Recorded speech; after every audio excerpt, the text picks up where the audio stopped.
Acompáñenos. En sus Biblias, busquen el Salmo 51. Y mientras buscan, puedo decirles que el diablo hace lo siguiente. El diablo nos tienta a pecar y nos dice que nadie se va a enterar. Nadie lo sabrá. Está bien. Nunca se darán cuenta. Él es un tentador. Pero después que pecamos, se torna un acusador y dice, de esta no vas a escapar. Ahora sí que estás en problemas. Y trata de hacernos perder el equilibrio, sacarnos de la voluntad de Dios, desanimarnos y hacernos sentir que nunca podemos regresar. Quiero compartir hoy con ustedes cómo sobreponernos al caer. Ahora el Salmo 51 es la historia de David y su arrepentimiento después de pecar. Ustedes saben que David cometió el pecado de adulterio y para encubrirlo cometió el pecado de homicidio no involuntario, sino más bien a sangre fría. Pero este salmo es el de un penitente, porque David no solo fue un gran pecador, sino también un gran arrepentido. Por eso me gusta este Salmo 51. Hay tres cosas básicas en que debemos pensar. La primera cosa es esta: la capacidad de pecado en el santo. El santo que peca. Déjenme decirlo otra vez: la capacidad de pecado en el santo. Lo que quiere decir es que todos tenemos la capacidad de pecar. Cuando fuimos salvados, eso no significó perder la capacidad de pecar. A menudo, el pecado en el santo es una oportunidad inesperada y una debilidad imperceptible. Y al combinar esas dos cosas, caemos en pecado. Y la Biblia dice, si decimos no tener pecado, nos engañamos a nosotros mismos. Y la verdad no está en nosotros. Ahora, ya les he dicho que cuando un hijo de Dios peca, si en verdad es hijo de Dios, no por eso perderá su salvación. Pero eso no significa que puede pecar con impunidad. Tan cierto como que al meter la mano en el fuego se van a quemar. Si van a pecar, van a sufrir. Años atrás leí sobre un exboxeador que fue salvo. Sentía que Dios le llamaba a predicar, pero en realidad nadie quería darle el púlpito, así que se puso un pequeño púlpito en la esquina de una calle en West Madison, en Chicago, y ahí predicaba. Y tenía su congregación que venía, pero también venían sus detractores. Y le tiraban huevos, y le tiraban vegetales podridos y frutas. Tenía una pequeña bandera nacional en este lado y la bandera cristiana al otro, y había un policía que vigilaba que la situación no terminara en una revuelta, porque este boxeador era salvo, pero no era todo un santo. En medio de toda esta situación había también un hombre, un pseudo intelectual y cínico, a quien le encantaba venir y molestar al exboxeador y tratar de confundirlo. Y ellos tenían sus pequeñas discusiones que generaban mucho más calor que luz. Pero un día este exboxeador, este expugilista estaba listo.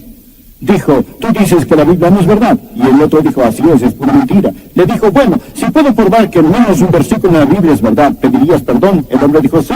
Dicho eso, el exboxeador saca la mano y agarra la nariz de este hombre tan bruscamente que empieza a salir sangre de la nariz.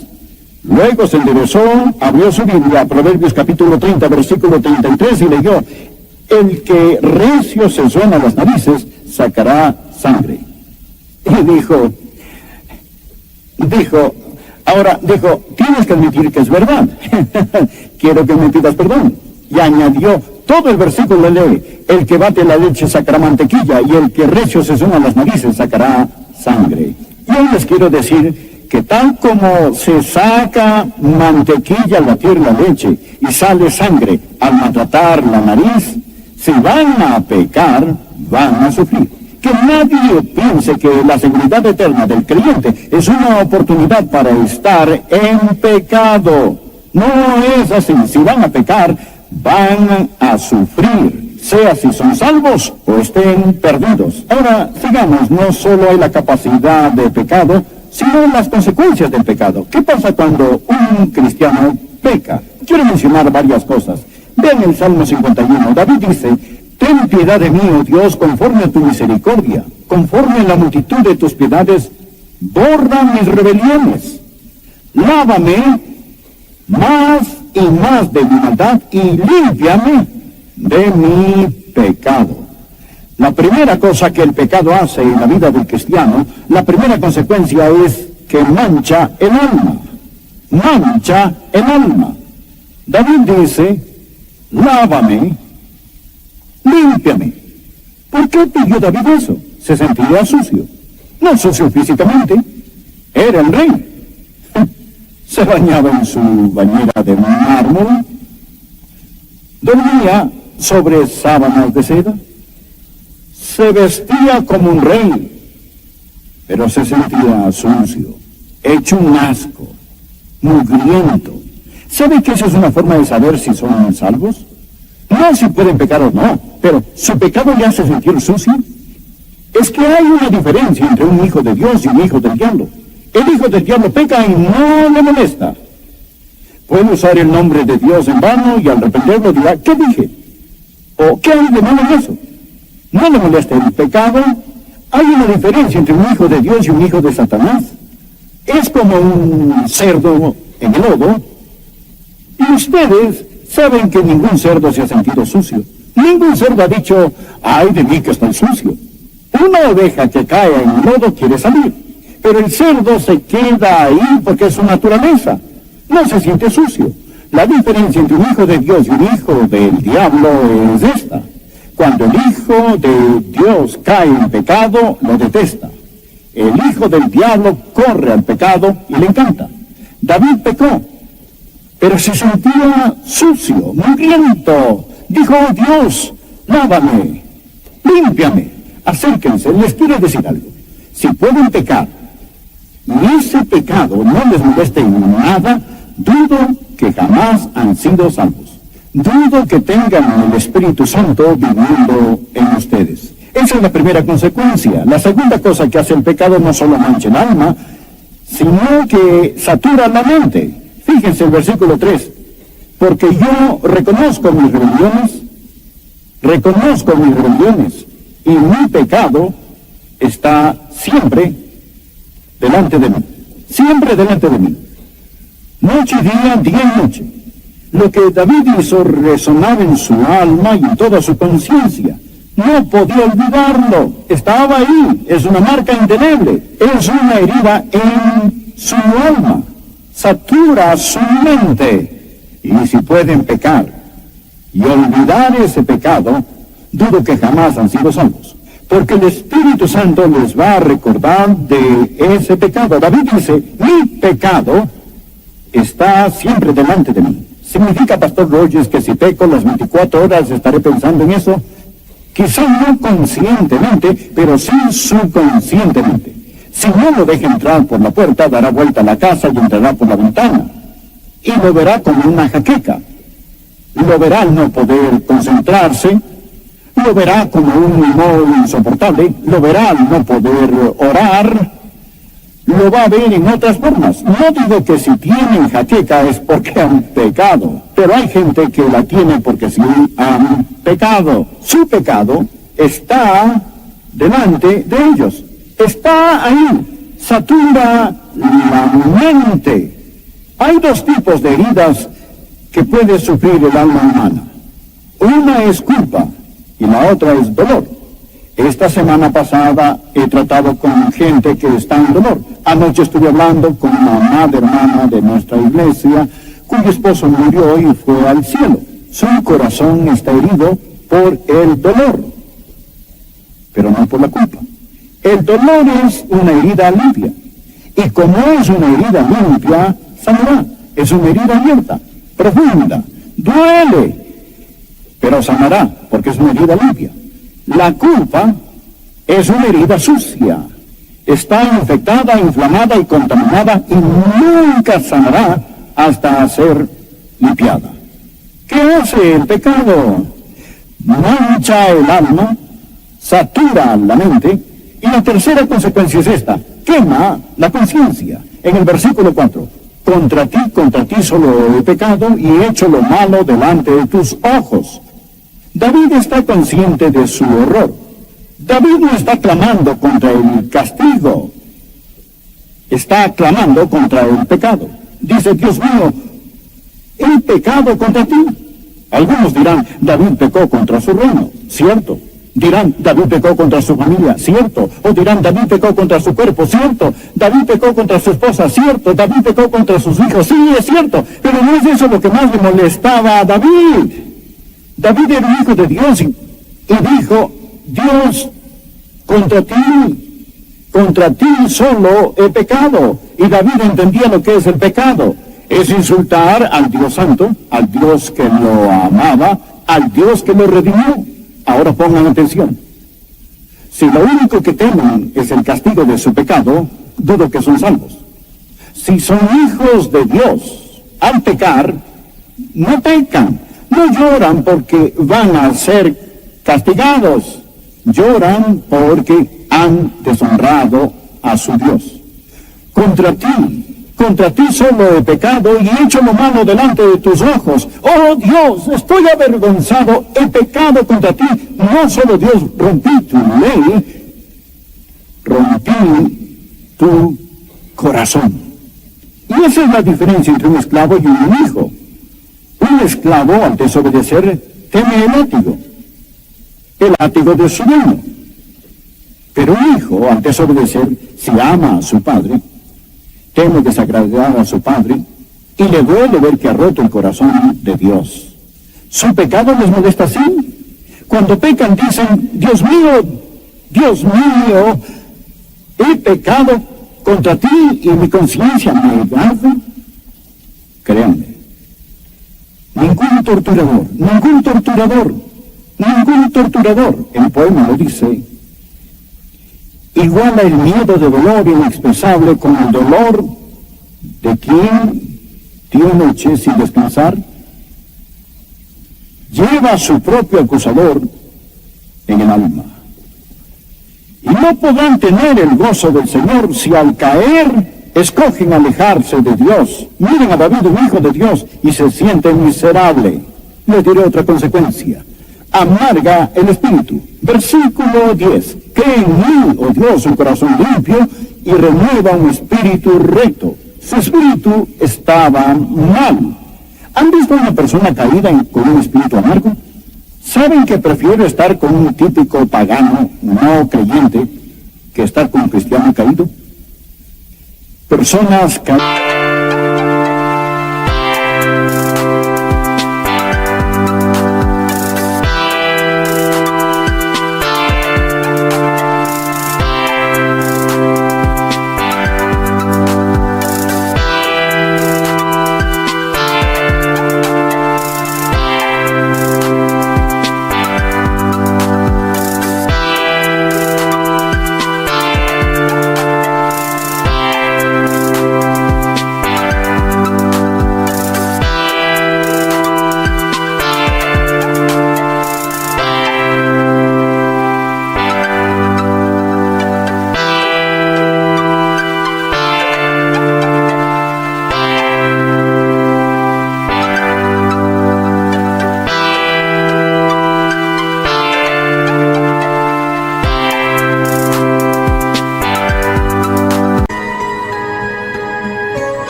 Unidas son las personas más odiosas, malhumoradas y vituperantes que jamás he conocido, porque por adentro están miserables y condenados quieren compartir su miseria con todos los demás. Observen la persona de espíritu amargo, de un espíritu que está mal. Son los que más que critican en la iglesia. ¿Saben que piensan que Dios les dio el don de criticar? ¿Saben cuál es su problema? Han caído. Si alguien tiene un estómago amargo, no hay plato que le apetezca. Y ellos ven algo malo en todo y con todo. Miren el ejemplo. David cometió adulterio y tratando de encubrirlo, cometió el pecado de homicidio. El profeta Natán vino a hablar con él y no era para hablar sobre clima o política. Vino a hablar sobre el pecado de David y le contó la historia de un hombre que tenía una pequeña cordera que era como su propia hija. Comía con él, un hombre pobre, y vivía al lado de un hombre muy rico. Este hombre tenía miles de rebaños y manadas. Y un día el hombre rico tuvo visitas y se robó la corderita del hombre pobre, la mató, cocinó y la sirvió a sus visitas. Y dijo, David, tú eres el rey, ¿qué deberíamos hacer con el hombre que hizo esto? David estaba furioso, se paró de su trono, ya lo veo con su puño alzado, gritando en su enojo, el hombre que ha hecho eso pagará 4 veces más. Y el profeta Natán dice, pero tú eres el hombre, fuiste tú, David, te he sentenciado en tu propia corte. Era una analogía. La corderita era Betsabé, la que David robó. Y lo que sucedió fue esto. David fue rápido a juzgar al hombre que había robado la oveja. Él robó la vida de un hombre. David juzgó al hombre que mató a un animal, pero él mató a un ser humano. Y aún así, que pronto fue para juzgar a otro. Encontrarán que personas caídas son expertas en juzgar a otros por pecados menores a los que hay en sus propias vidas. Son quienes tratan de sacar la suciedad de los ojos de otros cuando hay vigas en los suyos. Ellos tienen un espíritu amargo. ¿Acaso hay alguien aquí de espíritu amargo? Se sentirá mucho mejor si hacen las paces con Dios. Y la última consecuencia del pecado en la vida de un hijo de Dios no solo amarga el espíritu, pero sella los labios. Miren por favor, aquí los versículos 14 y 15 dicen, líbrame empecemos en el verso 12, vuélveme el gozo de tu salvación y espíritu noble me sustente. Entonces enseñaré a los transgresores tus caminos y los pecadores se convertirán a ti. Líbrame de homicidios, oh Dios, Dios de mi salvación, y mi lengua cantará alto tu justicia. Oh Señor, abre mis labios y publicará mi boca tu alabanza. Ahora, el pecado en la vida de un cristiano cierra su boca, sella sus labios. David dice, al estar bien, podré ganar almas. Al estar bien, podré cantar. Al estar bien, podré adorar. ¿Saben cómo pueden saber si una persona ha caído o tropezado? Una persona que ha caído, por regla general, deja de cantar. Bueno, canta, pero no es de corazón. No hay alabanza. Se deja de ganar almas. El pecado cierra su boca. El diablo dice, ¿quién eres tú para cantar? Cuando Cristo vino a mi corazón, mi vida entera cambió. ¿Quién eres tú para cantar, oh Dios Todopoderoso? ¿Quién eres tú para testificar que la gente necesita ser salva cuando eres un miserable ejemplo y no tienes gozo y no tienes paz y ni siquiera tienes seguridad en tu corazón y en tu vida? Y todas estas cosas vistas juntas son cosas que pasan en la vida. Y en un próximo mensaje veremos que al estar ante Cristo en el día de juicio, perderemos grandes recompensas. Pero rápidamente, ¿cómo regresamos? ¿Cómo nos sobreponemos cuando hemos caído? ¿Cómo regresamos? 3 cosas, simples pero maravillosas. Me encanta este salmo, es tan maravilloso, maravilloso. La primera cosa, y es muy fácil recordarlas y quiero que las anoten, la primera cosa es confianza. Confianza. Tiene que confiar que Dios los ama aún. Ven la oración de David.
versículo 1.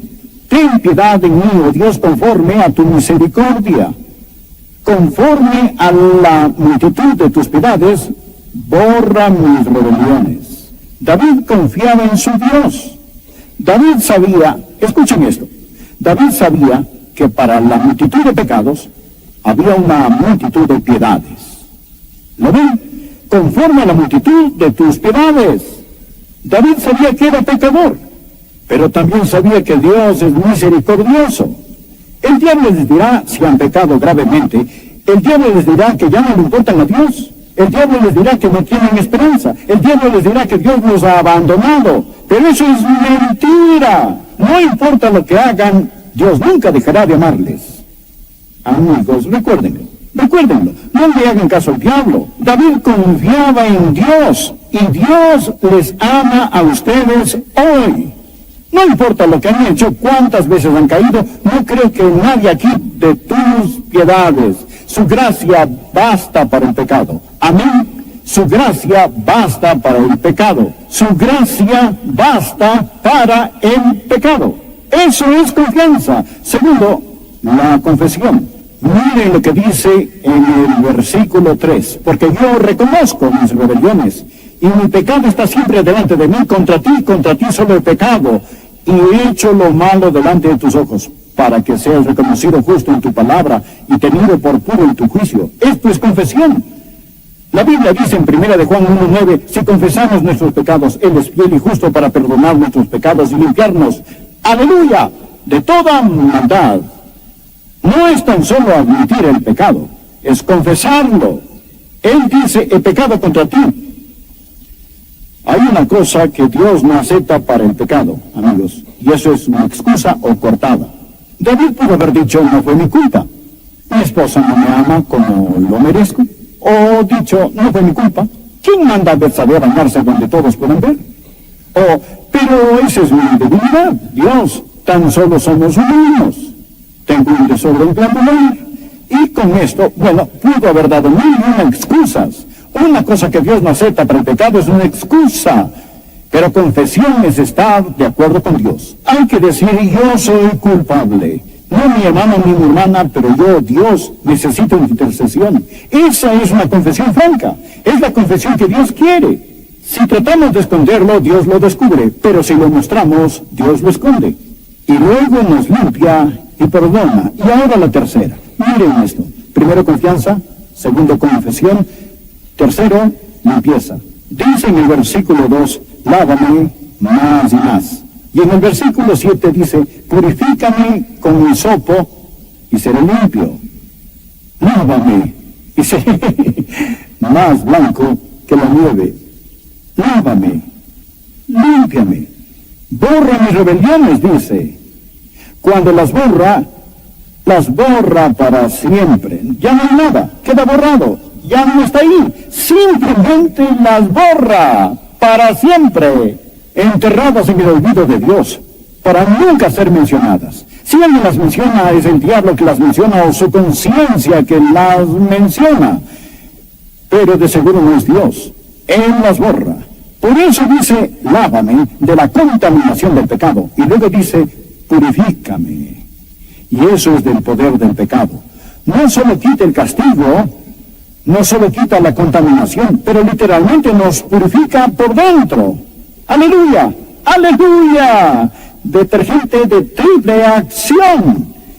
Y ya no tienen que andar con su carga de culpa. No tienen que cargar esa condenación que Satanás ha puesto sobre ustedes. Pueden estar limpios. Lávame y seré más que blanco que la nieve. ¿No es maravilloso? ¿No es glorioso? ¡Aleluya! Nuestro Dios es grandioso, es todopoderoso. Hay la capacidad de pecar. Hay las consecuencias del pecado, pero gracias a Dios que hay limpieza del pecado. Terminemos en oración. Cierren sus ojos. Padre, pido que muchos de aquí hoy